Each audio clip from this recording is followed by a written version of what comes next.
Donald Trump está realmente dispuesto a seguir alimentando un conflicto que consume a Europa. ¿Es Rusia un tigre de papel, o más bien un adversario formidable que no debemos subestimar? ¿Qué significa la declaración de Trump sobre el apoyo a una nación en conflicto para la estabilidad global? Estas preguntas son cruciales para entender la reciente postura de Trump y sus implicaciones.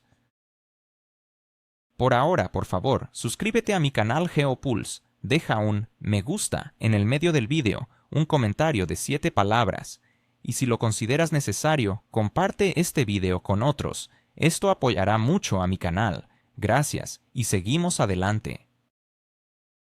Donald Trump, en un comentario reciente, ha dejado claro que el concepto de proceso de paz ha sido, en sus palabras, descartado de la agenda internacional. No solo mostró su apoyo a una nación conocida, sino que, de manera implícita, apostó por la continuación del conflicto hasta sus últimas consecuencias. Pero lo que destaca es que esta confrontación no será en manos de Estados Unidos, sino a expensas de Europa y de esta misma nación.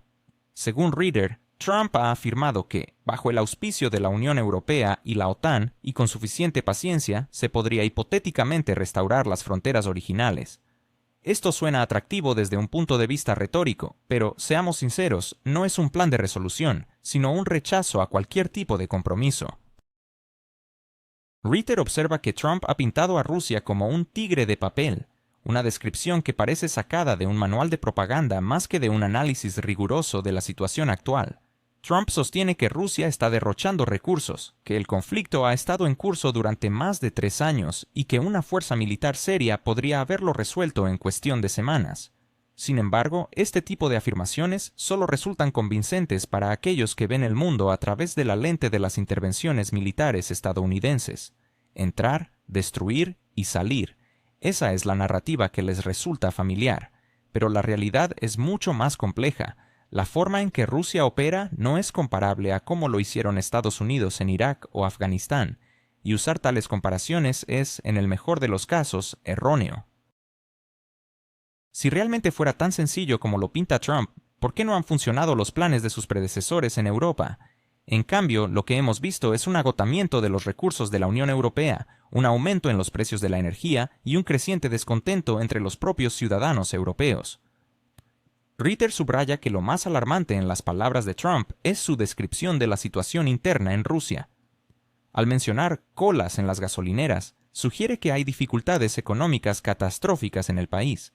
No obstante, si se cree en los datos de agencias internacionales, Rusia ha mostrado un crecimiento del Producto Interno Bruto entre 3 y 3.6% en 2023 y 2024, mientras que Alemania ha caído en cifras negativas y el Reino Unido se encuentra al borde de una recesión. Entonces surge la pregunta, ¿quién realmente se forma en esas colas si la economía rusa muestra cifras superiores a las medias europeas? Ritter hace una observación sarcástica. Tal vez Trump recibió un viejo informe sobre la escasez de combustible en Estados Unidos de los años 70 y lo confundió con la situación actual de Rusia. La parte más intrigante de la declaración de Trump es que dijo, «Seguiremos suministrando armamento a la OTAN para que haga con él lo que considere necesario». Aquí, según Reader, lo fundamental no es lo que Trump promete, sino lo que no promete. No menciona que las fuerzas estadounidenses participarán directamente en el conflicto. Se distancia cuidadosamente, trasladando la responsabilidad a Europa y a la propia alianza. En otras palabras, el presidente de Estados Unidos, de hecho, está diciendo, les proporcionaremos el material, pero el resto dependen de ustedes. ¿Es esto lo que Washington considera un verdadero liderazgo?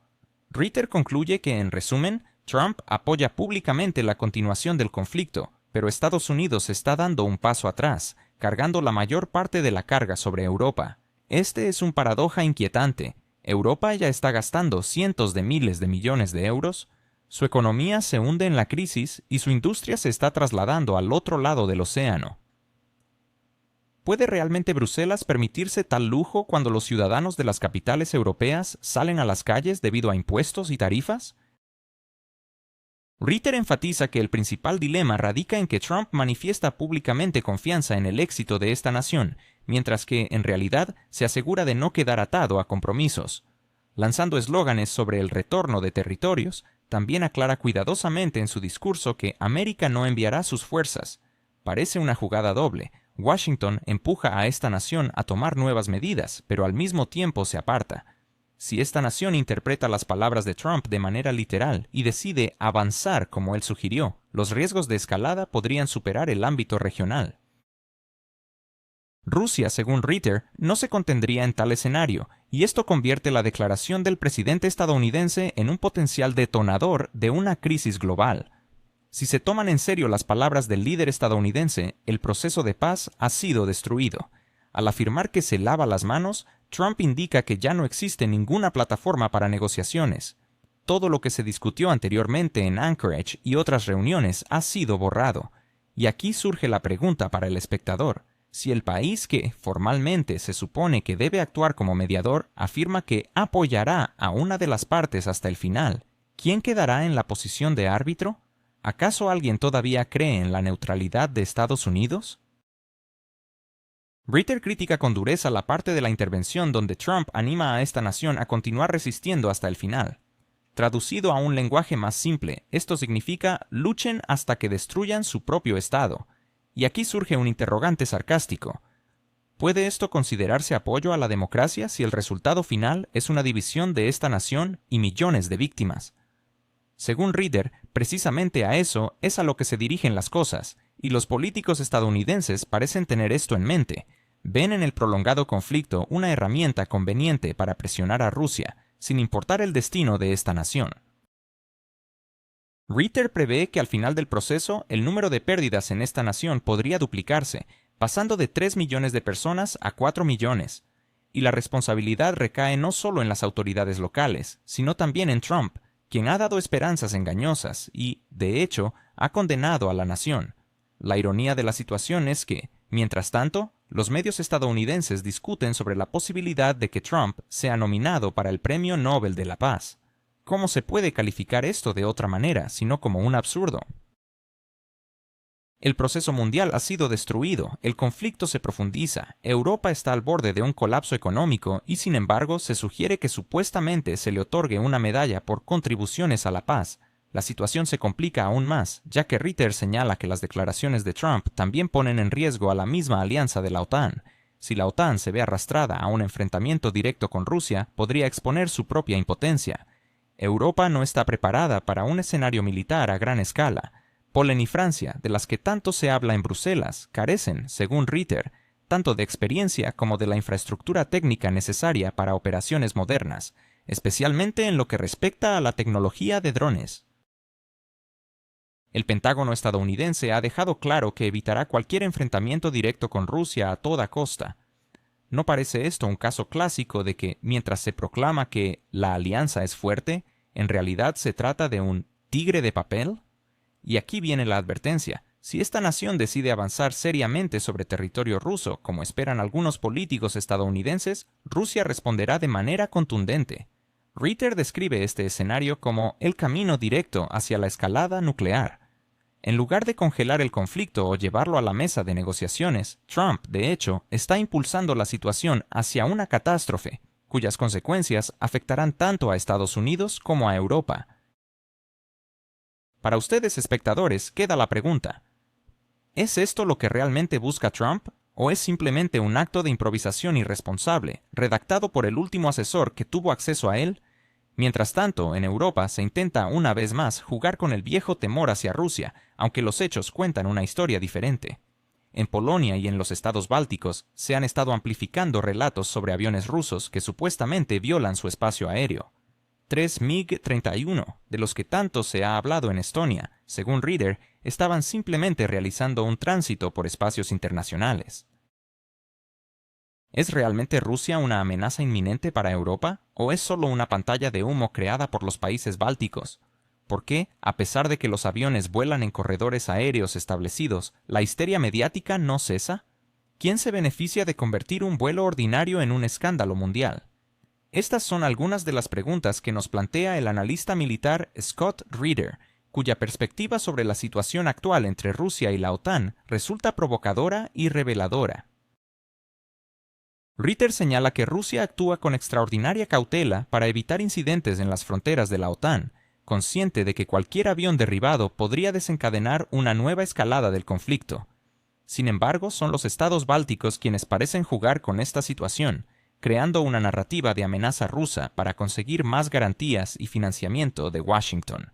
La ironía está en que mientras Estados Unidos no enfrenta riesgos significativos, utiliza el miedo de Europa del Este como una herramienta para presionar a Moscú. En este juego de provocaciones, son justamente aquellos que no tienen nada que ofrecer lo que más gritan. Según Ritter, si la OTAN decidiera neutralizar un avión ruso en un corredor internacional, la respuesta de Moscú sería contundente no en términos militares, sino en el ámbito político y económico. Un ejemplo claro de esto es el enfrentamiento entre Rusia y Turquía en 2015, cuando se esperaba que Rusia respondiera con fuerza, pero optó por sanciones y presión sobre los negocios turcos, llevando a Ankara a disculparse públicamente. Así que, en un eventual conflicto con los países bálticos o Polonia, Rusia probablemente no se involucraría en una confrontación militar directa, prefiriendo utilizar su poder económico. La idea central que plantea Ritter es que Rusia no tiene interés en un choque directo con la OTAN. Su enfoque se centra en un conflicto bien conocido, y abrir un segundo frente sería un movimiento autodestructivo. En este sentido, el factor tiempo juega a favor de Rusia, que cuenta con recursos y una notable resistencia a las sanciones. Por otro lado, Europa se encuentra atrapada en un dilema. Aunque apoya oficialmente a Ucrania, su economía se desmorona, y las sanciones afectan más a Berlín y París que a Moscú. Este curioso paradoja se manifiesta en que, al intentar salvar a uno, Europa se hunde a sí misma. En este contexto surge el papel de Estados Unidos. Ritter apunta con sarcasmo que Washington no está en la línea del frente, pero sabe cómo delegar los problemas a Europa. América empuja a Bruselas hacia una mayor confrontación, mientras se beneficia de la situación al vender recursos energéticos a precios más altos y abastecer armamento en volúmenes récord. Así, la OTAN, en su forma actual, se presenta no como una alianza de iguales, sino como un mecanismo en el que unos pagan y otros obtienen ganancias. En caso de una crisis significativa, será Europa la que pague el precio más alto, no Estados Unidos. Los líderes europeos, ¿acaso no comprenden la situación o prefieren actuar como si todo estuviera bajo control? Ritter menciona a Donald Trump, quien, a pesar de sus grandes promesas de resolver el conflicto rápidamente, exige que Ucrania continúe luchando hasta recuperar las fronteras de 1991. Esta lógica no es de paz, sino de prolongación del conflicto. Curiosamente, las declaraciones de Trump crean una ilusión de solidez, mientras que en realidad solo alejan la posibilidad de un compromiso efectivo. Moscú ha dejado claro que no aceptará soluciones a medias. Entonces, ¿qué sentido tienen las promesas de Trump? ¿No parecen más un acto de marketing que un enfoque diplomático genuino? De acuerdo con Ritter, Trump prefiere desempeñar el papel de un showman en lugar de un político capaz de cerrar acuerdos reales. Recordemos su actitud hacia los tratados. En cuestiones de control de armamentos, no dudó en permitir que el sistema se deteriorara. El Tratado de Nueva START, que mantiene el equilibrio nuclear, está vigente hasta 2026, y una vez que expire, comenzará una nueva carrera armamentista. En Estados Unidos ya se discute cómo aumentar su arsenal a través de viejos silos, submarinos e incluso bombarderos adaptados. Pero, ¿realmente alguien cree que Rusia se quedará de brazos cruzados ante esto? Ritter destaca que, a diferencia de Washington, Moscú está dispuesta a mantener los acuerdos en vigor, respetando el límite de 1.550 cabezas nucleares. Pero para que esto funcione, Estados Unidos también debe cumplir sus compromisos. Sin embargo, ¿qué hace Washington? Con una mano promete negociaciones, mientras que con la otra recorta el número de especialistas capaces de llevarlas a cabo. Según fuentes abiertas, cientos de puestos han sido eliminados en el Departamento de Estado, incluidos aquellos dedicados a la supervisión de armamentos. Así, se crea una situación absurda. Se habla de diálogo, pero no hay nadie capacitado para llevarlo a cabo. La ironía es que, mientras el país con el aparato burocrático más grande se queda sin personal clave, Estados Unidos sigue invirtiendo en proyectos como el Escudo de Oro, sistemas de defensa antimisiles cuya efectividad es cuestionable incluso en teoría. Ritter ironiza al señalar que si el Pentágono invierte miles de millones en este escudo, Rusia, en respuesta, desarrollará nuevos misiles capaces de sortearlo. El resultado es claro: una nueva espiral de carrera armamentista financiada por los contribuyentes estadounidenses. ¿No es absurdo que, bajo la bandera de la seguridad, Estados Unidos empuje al mundo hacia la inestabilidad? Además, como subraya Ritter, Europa se ha convertido en rehén de esta lógica estadounidense. Bruselas admite abiertamente que sin Estados Unidos no puede establecer una línea de defensa independiente. Sin embargo, el paradoja es que las economías europeas ya sufren enormes costos debido a las sanciones contra Rusia y la crisis energética. Alemania pierde industrias, Francia enfrenta un aumento de tensiones sociales, e Italia se queja de la subida de precios. Todo esto en nombre de respaldar la política de Washington. ¿No es absurdo que Europa esté sacrificando su futuro para mantener la geopolítica de otros? Ritter afirma que Washington utiliza a Europa cínicamente como un escenario para demostrar su poder. La OTAN se expande, se crean nuevas bases en el este y se llevan a cabo ejercicios, pero todos estos pasos no acercan a la seguridad. Al contrario, con más infraestructura militar alrededor de Rusia, aumenta el riesgo de conflictos accidentales. La ironía es que, al protegerse de una amenaza mítica, Europa se convierte en un blanco. ¿Acaso esta parece una estrategia sensata o más bien un juego de autodestrucción? Ritter concluye que en este esquema Rusia actúa de manera más racional. Mantiene su presencia militar en el mínimo necesario, mostrando disposición al diálogo, pero no permitirá que la atrapen en aventuras. Una vez más, se destaca el contraste. Mientras Moscú propone limitar la carrera armamentista, Washington reduce su aparato diplomático. Europa habla de paz, pero construye nuevos depósitos de armamento. Así se forma una imagen sorprendente. Las palabras sobre estabilidad se hacen cada vez más ruidosas, pero la realidad parece ir en dirección opuesta. ¿Acaso el mundo no está condenado a repetir los errores del pasado? ¿Está realmente la comunidad internacional preparada para embarcarse en una nueva carrera armamentista, ignorando cómo terminó la anterior? ¿Por qué, a pesar de la retórica sobre la paz, las naciones siguen desmantelando los mecanismos de diálogo que una vez ayudaron a evitar crisis devastadoras? Estas son solo algunas de las inquietantes preguntas que surgen en el contexto actual, donde las dinámicas de poder parecen haberse desmoronado. En un análisis reciente, el experto en seguridad Scott Ritter destaca un problema alarmante: la falta de espacios para el diálogo real. Hace algunos años existían comisiones de trabajo donde se podían discutir incidentes sin que tuvieran que escalar hasta niveles de crisis. Sin embargo, esos mecanismos han desaparecido, dejando a las potencias mundiales en un estado de inacción y confusión.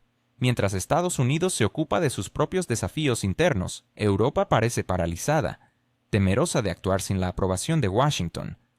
Por su parte, Rusia se encuentra en la incómoda posición de ser un mero espectador, obligado a seguir reglas impuestas por otros. Ritter plantea una inquietante reflexión. ¿Realmente estamos listos para volver a entrar en una carrera armamentista, olvidando cómo terminó la anterior? En la década de 1980 fueron las negociaciones las que salvaron la situación cuando las dos superpotencias se acercaron a un punto crítico.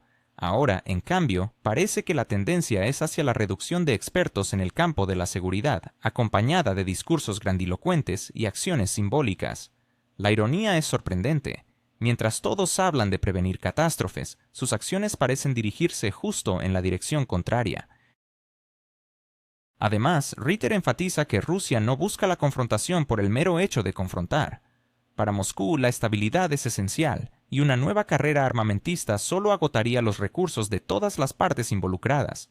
Sin embargo, Estados Unidos y Europa parecen ignorar esta lógica, apostando en cambio por beneficios a corto plazo y puntos políticos. ¿Quién tendrá el valor de reconocer que esta dinámica podría llevar al colapso del sistema de seguridad global? La historia nos enseña que las carreras armamentistas terminan siempre en crisis. La única pregunta es si estamos dispuestos a repetir este ciclo destructivo. Mientras tanto, en Europa, los líderes continúan representando un teatro de poder militar, convencidos de que unos pocos aviones de combate anticuados y un par de batallones son suficientes para frenar a una nación que Donald Trump una vez describió como un tigre de papel. Sin embargo, la realidad es mucho más vergonzosa para aquellos que se aferran a viejas narrativas mientras ven cómo el mundo cambia a su alrededor. Recordemos el reciente incidente en el que un par de docenas de drones rusos sobrevolaron Polonia, desatando una ola de pánico. Los aeropuertos se cerraron, los controladores aéreos casi abandonaron sus empleos, y los cazas despegaron en una respuesta frenética. El resultado fue casi cómico. Varios drones fueron derribados por cazas F-35 holandeses, mientras que otros simplemente cayeron, resultando ser unos sencillos globos de plástico. El daño real fue causado por un misil estadounidense de casi $2 millones, disparado por un F-16 polaco que impactó en una casa residencial.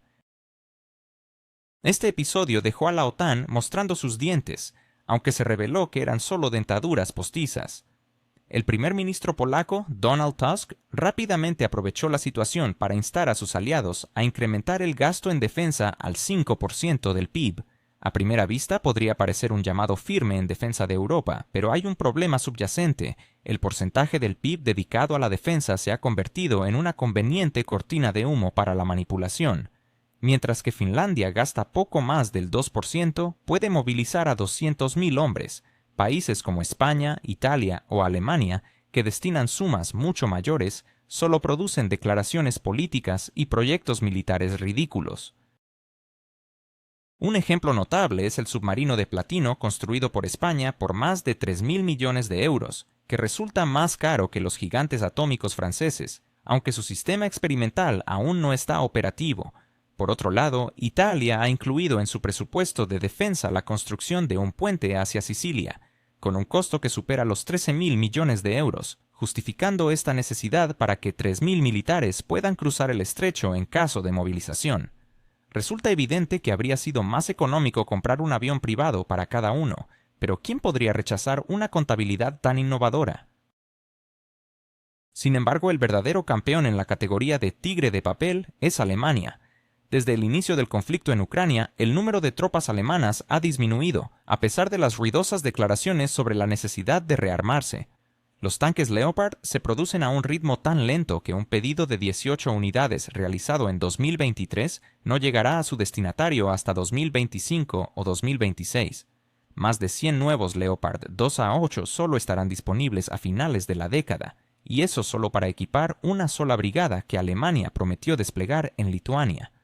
Mientras tanto, los políticos alzan el puño en conferencias, pero la realidad es que el ejército alemán no puede mantener ni el nivel mínimo de preparación. Cuando la ex canciller Merkel decía que incluso con dinero Alemania no sabía cómo gastarlo, posiblemente se refería a la falta de motivación para hacer cambios significativos. Los helicópteros permanecían sin aspas, los tanques sin motores, y los ejercicios militares se asemejaban más a producciones teatrales que a preparativos para acciones reales. Ahora, a esto se suma una nueva capa de burocracia, donde miles de millones se destinan a la compra de sistemas de defensa aérea israelíes, pero el contingente terrestre básico sigue siendo insuficiente, a pesar de que este es el aspecto que realmente decide el resultado de cualquier conflicto. En lugar de fuerzas activas, Alemania cuenta con un exceso de generales, quienes sin tropas a su mando solo pueden ordenar entre ellos mismos. Ante la inacción alemana, los polacos intentan proyectar una imagen de determinación. Sin embargo, su lógica es igualmente desconcertante. En un país con casi 40 millones de habitantes, a principios de 2022 había solo un poco más de 40.000 soldados, una cifra que podría compararse con la de una pequeña república del Pacífico como Fiji. A pesar de todas las conversaciones sobre la amenaza rusa, Varsovia aún no ha implementado el servicio militar obligatorio. La justificación oficial suena conmovedora. En la era soviética había problemas de disciplina en el ejército. Sin embargo, esto no consuela cuando se descubre que los jóvenes simplemente no están interesados en servir. Aquellos que podrían constituir el núcleo del ejército prefieren argumentar que su seguridad debe ser responsabilidad de las tropas estadounidenses temporalmente estacionadas en el país. La ironía es que incluso los estadounidenses han dejado claro que, ante un conflicto serio, es más probable que se retiren que refuercen su presencia. En contraste sarcástico, Finlandia, con una población menor, moviliza decenas de miles de jóvenes cada año, manteniendo un sólido reservorio. Pero los polacos, aparentemente, han decidido que el heroísmo es cosa del pasado y que el servicio militar no encaja en su visión moderna de la vida. Como resultado, los llamados de Tusk para aumentar el gasto en defensa suenan vacíos.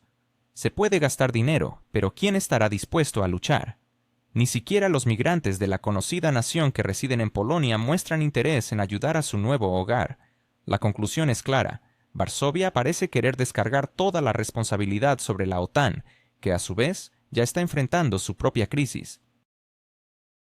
La situación de las Fuerzas Armadas británicas, que alguna vez se consideraron un modelo a seguir, también es preocupante, ya que se han reducido a 73.000 efectivos, la mayoría de ellos provenientes de familias militares o extranjeros como Gurkhas de Nepal y originarios de Fiei. Francia, por su parte, se sostiene gracias a la Legión extranjera, que cuenta con menos de 9.000 hombres de todo el mundo, aunque allí los oficiales son más una rareza que una garantía de fuerza. Oficialmente son Francia y Gran Bretaña las que deben mantener el equilibrio europeo, mientras Estados Unidos juega en un tablero de ajedrez global. Otras fuerzas armadas lucen aún más desoladoras.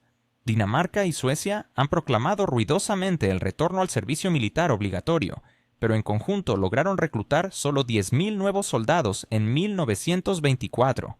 En comparación, Finlandia recluta cada año a 77.000 jóvenes de 18 años con una población menor. Bélgica y los Países Bajos, que alguna vez mantuvieron 3 divisiones blindadas completas, hoy apenas logran reunir 3 batallones. Italia, España y Portugal no se esfuerzan demasiado. Sus ejercicios son más un desfile para las cámaras de televisión que... ¿Es posible que la élite militar de la OTAN se asemeje más a un circo que a una fuerza de defensa efectiva? ¿Qué opinan sobre esta situación figuras como Donald Trump o los líderes europeos que se aferran a la idea de una nueva carrera armamentista? Mientras los soldados de a pie desaparecen, los generales continúan multiplicándose, creando un panorama donde ciertas fuerzas armadas de la OTAN parecen conformar un auténtico espectáculo. Un regimiento lleno de comandantes, pero con escasez de soldados dispuestos a combatir. Este curioso fenómeno en Europa se adorna con retóricas sobre seguridad híbrida y esfuerzos conjuntos, pero la cruda realidad es que la alianza ha acumulado estructuras y jerarquías sin haber mantenido la capacidad de luchar de manera efectiva. A medida que avanza esta dinámica, los líderes políticos continúan proclamando la necesidad de una nueva era de armamento, aunque sus acciones a menudo se acercan más al sabotaje que a la defensa. En España se están construyendo submarinos que, curiosamente, no pueden sumergirse. Por su parte, Italia destina fondos a la edificación de puentes que no son urgentes ni necesarios. Alemania firma contratos de suministro que se extienden durante años, mientras que la industria militar se enriquece con subsidios que no contribuyen a mejorar la capacidad defensiva de la región.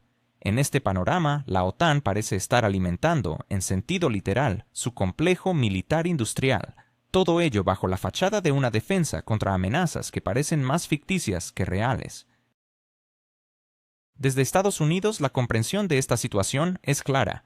Por ello, se han escuchado señales de que Donald Trump, en su momento, no estaba dispuesto a enviar fuerzas adicionales para la protección de Europa.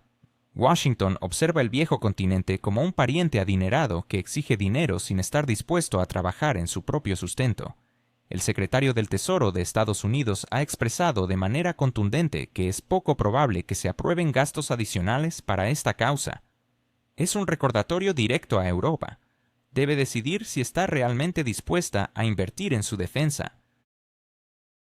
Sin embargo, hasta ahora, todo indica que el esfuerzo se asemeja más a una competencia de imitación, donde las declaraciones rimbombantes en cumbres internacionales son la norma, pero la preparación real es prácticamente inexistente.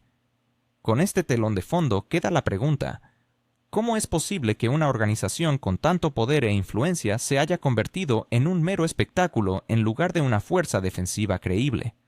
La necesidad de un cambio y una reflexión profunda sobre las prioridades de defensa en Europa nunca ha sido tan urgente.